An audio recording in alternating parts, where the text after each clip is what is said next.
This thrilling story begins by showing a very ugly lady. Her face was so disfigured that no one would come near her. In fact, this lady was not a normal human, but a dangerous vampire who had been living in caves like this, spending her life in isolation. The vampire's job was to attack passersby and drink their blood. However, at this moment, the vampire was in great pain because she was about to give birth. Soon, she delivers a baby who, like her, is also a vampire.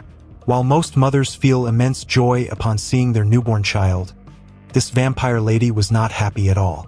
That's because she had heard a prophecy that her son would grow up to walk the path of righteousness and eventually kill his own father, who was the most powerful vampire in the world. Thinking about this, the vampire lady decided to kill her own son. She took out a knife and began to stab the baby's body. But just as she was about to go further, several priests from a church entered the cave. They had come to save the baby. They quickly captured the vampire lady and separated her from the child. The priests knew that this lady's child was also a vampire, but they believed that if the child was properly educated and guided, he could one day be useful to them. That's why they were determined to protect him. However, the vampire lady became extremely furious. She realized that these priests would use the power of the cross to kill her. So, in her rage, she cursed her own son, saying that no matter what happens, he would grow up to be a terrifying vampire who would wreak havoc everywhere, just like his father. Upon hearing this, the priests became very angry. One of them took out a sharp cross and pierced it into the vampire lady's body. The pain from the cross was unbearable, and she writhed in agony until she appeared to die. And now they had together named the vampire child Redo. The story then jumps forward many years into the future, where Redo has grown old. However, he has spent more than half his life walking the path of righteousness, hunting down evil vampires and demonic beings. Even now, Redo is doing everything he can to completely wipe out evil. He constantly travels with his companions, eliminating darkness wherever he goes. But one question always lingers in Redo's mind: who are his real mother and father? He knows he belongs to a vampire family, but he's still desperate to uncover the dark truth of his origin. We now see Redo traveling with his companions toward a dangerous vampire named Willard. Willard is known to be extremely ruthless, never leaving a single human alive. Redo, however, urgently wants to meet Willard and ask him for a special liquid, one that, once consumed, takes away a vampire's craving for human blood. In other words, the desire for blood completely disappears. Redo wants this liquid because, despite being a vampire himself, he doesn't want to kill or harm any human. So he confronts Willard and demands the magical liquid. At that moment, Willard is drinking a woman's blood. Suddenly, he rises in fury. His response is blunt: "I won't give you the liquid. It's mine, and I don't share what belongs to me." But Redo refuses to leave empty-handed. He says, "No matter what happens, I'm taking that liquid with me." In response, Willard orders one of his henchmen to attack. The henchman, moving at lightning speed, kills one of Redo's companions. And just like that, a fierce battle breaks out between Redo and Willard. Both engage in intense sword fighting, trying to overpower each other. Their allies, too, are locked in deadly combat.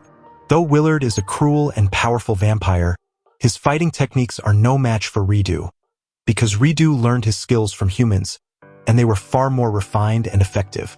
After fighting for a while, Redo starts to overpower Willard. Realizing he can't win, Willard decides to escape.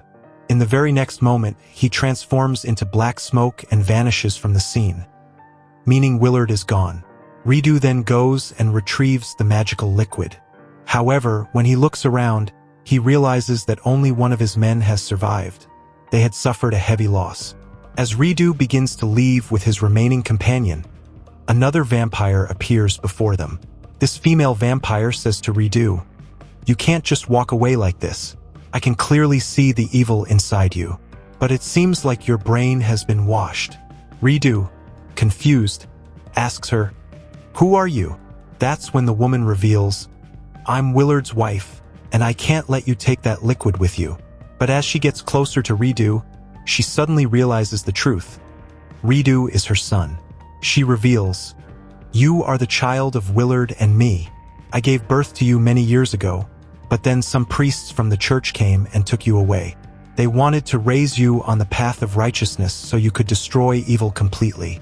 Otherwise, according to my curse, you were destined to become an evil vampire, one who would carry on the legacy of our vampire family." But Ridu doesn't believe a word she says. He's too shocked and confused to respond. Still, the vampire woman is sure this is her son. And soon, she claims, the darkness within him will rise. After saying all this, she vanishes into thin air. Ridu still manages to take the liquid and begins to leave with his companion. But then he decides they should explore the castle a bit more. As they move deeper, they discover a prison cell where a very beautiful woman is locked up with her daughter. Her name is Helena, and she is hiding there with her child. Helena pleads with Ridu, begging him to save her and her daughter. Otherwise, the evil vampire Willard will come back and destroy them. After hearing her desperate requests, Ridu's heart softens, and he starts to think, maybe we should take them with us to save their lives. However, Ridu's companion disagrees. He warns we shouldn't trust anyone so quickly. What if they are vampires too, planning to trap and kill us? With that, the companion draws his sword, ready to hurt them to find out if they're vampires. But Ridu quickly grabs and stops him, refusing to let either of the women be harmed.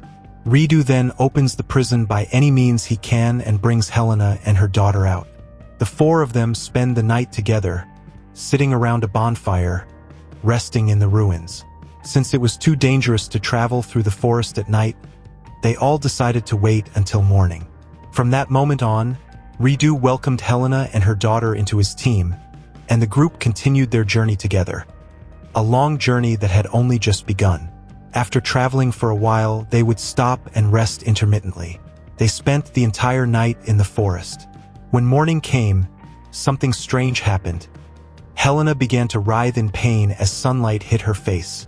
This clearly caused her great discomfort, and seeing this, Ridu and his companion realized something was off. They knew this kind of reaction happens only to vampires who cannot tolerate sunlight. Alarmed, Ridu quickly pulled Helena's child away from her, afraid she might be a vampire. But Helena tried to reassure them, saying, "That's not true at all. I've been imprisoned in the dungeon for so long that I haven't seen light in years. My eyes and skin just aren't used to it anymore. That's why it hurts." She pleaded with them, trying her best to convince them she wasn't a vampire, and begged them not to leave her behind. "If you abandon me, Willard will come and kill me," she said desperately. Ridu, after listening to her explanation, decided to trust her and let her stay, but his companion was furious. "How can you change so quickly?" he asked Ridu. What happened to the Ridu who didn't hesitate to kill vampires and monsters the moment he saw them? But Ridu had already made up his mind. He would protect Helena and her child, no matter what. Seeing this, Ridu's companion couldn't take it anymore. He left Ridu forever, deciding to walk his own path, because he couldn't stay with someone who had changed so drastically. With all this now behind them, Ridu continued through the forest, mostly traveling at night since sunlight caused Helena discomfort. But their journey was far from over. Then, one night, while Helena was sleeping, Ridu noticed a bite mark on her leg. It was the distinctive mark of Willard, suggesting he had bitten her, turning her into a vampire. Realization hit Ridu. Helena had been lying to him all along. She was a vampire turned by Willard. Helena broke down in tears, sobbing, and said, "I had no choice. I was forced into this. Because if I had told you earlier that I was a vampire, none of you would have helped me," said Helena. Rado immediately grabbed the sword lying nearby and was about to kill her. Helena begged him to spare her life, saying, "Please let me live for the sake of my son. He will have no one after I'm gone." After so many requests, Rado finally agreed and couldn't bring himself to kill her. Instead, he told Helena to drink the magical liquid, as it would suppress her thirst for human blood. For now, that was the safest thing to do. Helena started drinking the magical liquid regularly, gradually reducing her bloodlust. Otherwise, she would have ended up attacking her own son. Rado also drank the same magical liquid to stay normal. Rado continued giving Helena the liquid every day, but one night he forgot to do so. That very night, Helena became extremely hyper and started craving blood. She directly attacked Rado, bit him, and began drinking his blood. Along with that, Helena made Rado drink her blood too, which awakened the vampire inside him that had been dormant for years. But just then, Willard appeared at that place, wanting to take back his magical liquid. Without wasting time, he used his dark powers to capture Helena and her son, then teleported them to another location. Rado was left in immense pain. He had now fully transformed into a vampire.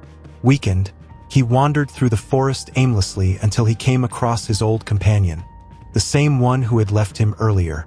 Rado immediately went to him and explained everything. How Helena had deceived him, how she had always been a vampire but hid it from him. Rado's companion was deeply hurt by this, but there was nothing he could do. After all, he had warned Rado about this before, but Rado hadn't listened. Now, that companion had set off on his own journey, where he didn't need anyone. Rado, in this critical condition, had become completely alone. With no one left to support him, he approached his companion one last time and said, "Please, just kill me. I'm becoming a vampire again. I don't want to kill people and drink their blood," Rado said. "It's better if you end me once and for all." After a lot of pleading, Rado's companion finally agreed. As Rado lay down, his companion took a sharp weapon and stabbed it into Rado's body. But even after such a brutal attack, Rado didn't die. Both he and his companion were completely shocked. They couldn't understand how this was possible. Just then, Rado's mother appeared from behind. She instantly killed his companion and rushed to her son's side.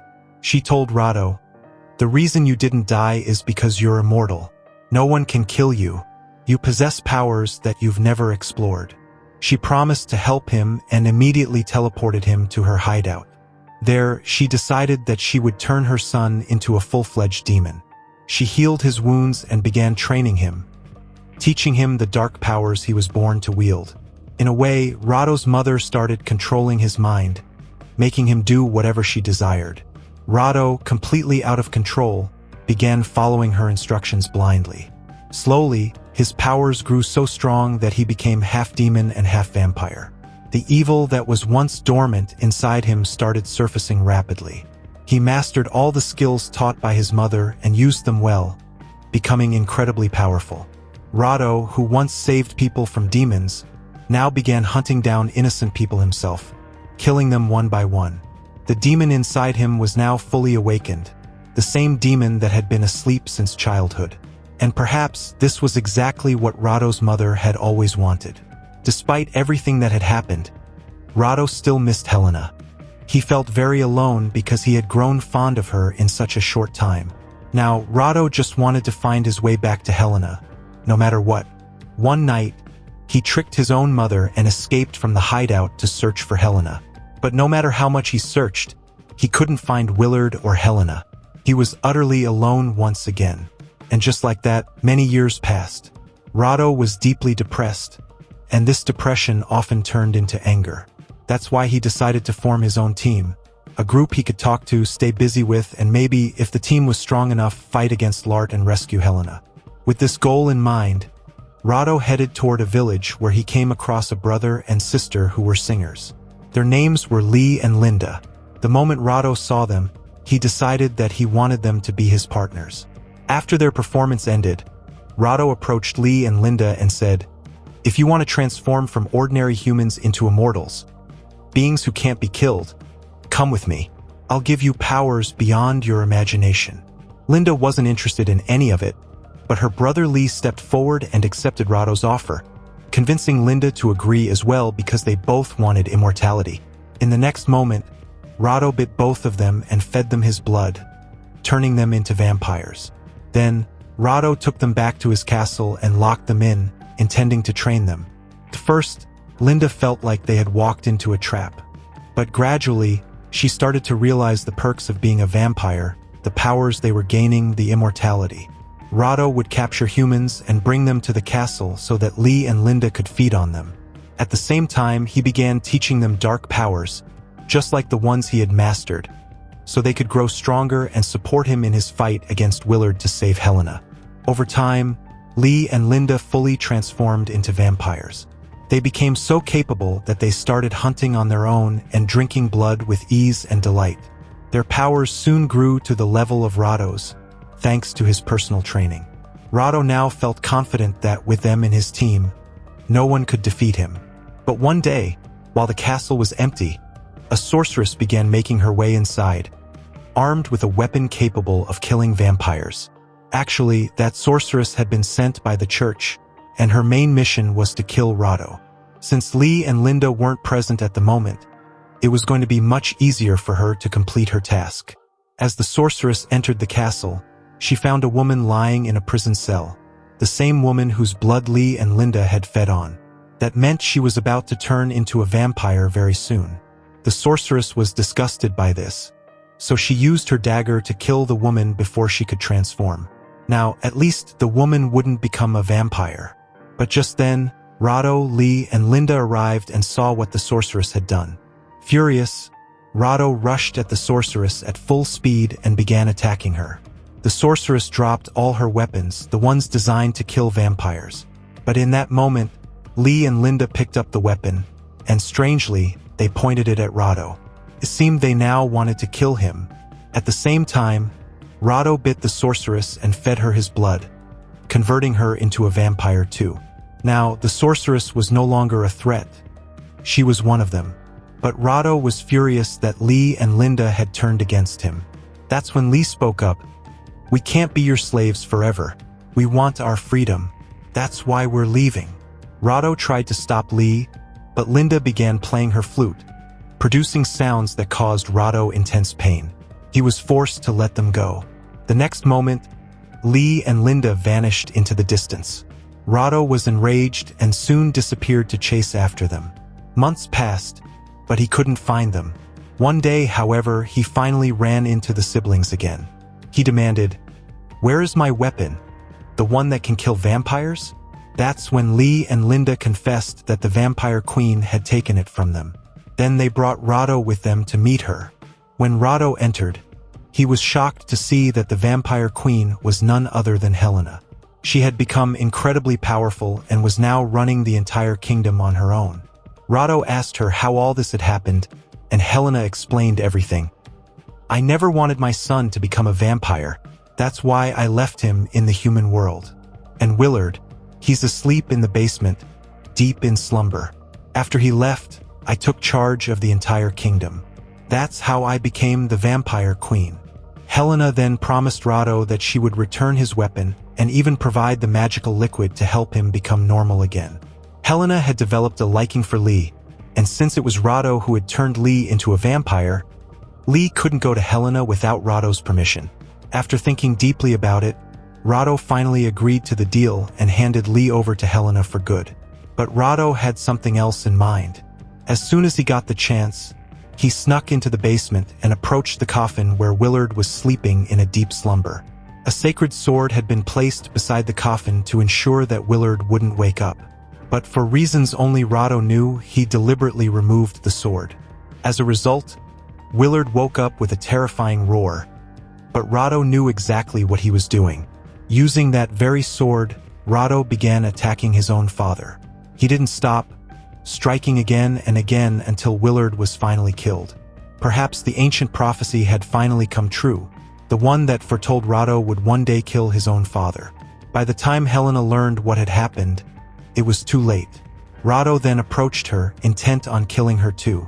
He tried to inflict serious damage, but Helena had the weapon capable of killing vampires. She struck Rado in the leg with it. Though the attack didn't kill him, as the weapon needed to strike the heart or stomach to be lethal, it left him severely weakened. Furious, Rado retaliated with his own weapon, injuring Helena badly and eventually slashing her throat, killing her. Rado had finally taken his revenge. Linda helped him out of the place, as he couldn't even walk properly. But Rado was still upset with both Lee and Linda, so he told Linda, "I am no longer your master. You are completely free now. Go wherever you wish." Linda was overjoyed to hear that. But just then, the sorceress appeared, the same one Rado had turned into a vampire. She was now consumed with rage at what he had done to her. Holding a weapon, she advanced toward Rado to kill him. And in that very moment, she fired at the already wounded Rado. But Linda didn't want that at all, so she stepped in between. The attack hit Linda directly, and she writhed in pain and died right there. Ridu felt terrible about it and rushed over immediately. For the first time, Ridu cried so much for someone who had once betrayed him, because in his loneliness, it was only Lee and Linda who were with him. The sorceress appeared in front of Ridu again and pointed at him, saying, "I will not kill you. Instead, I curse you, that you will live alone for the rest of your life, and every day you will suffer in agony, with no one by your side. When you were normal, your life was going well, but those who choose the path of evil are always destroyed in the end." After saying all this, the sorceress left. Ridu was left watching Linda, the only remaining member of his team, dying in front of him, and he couldn't do anything.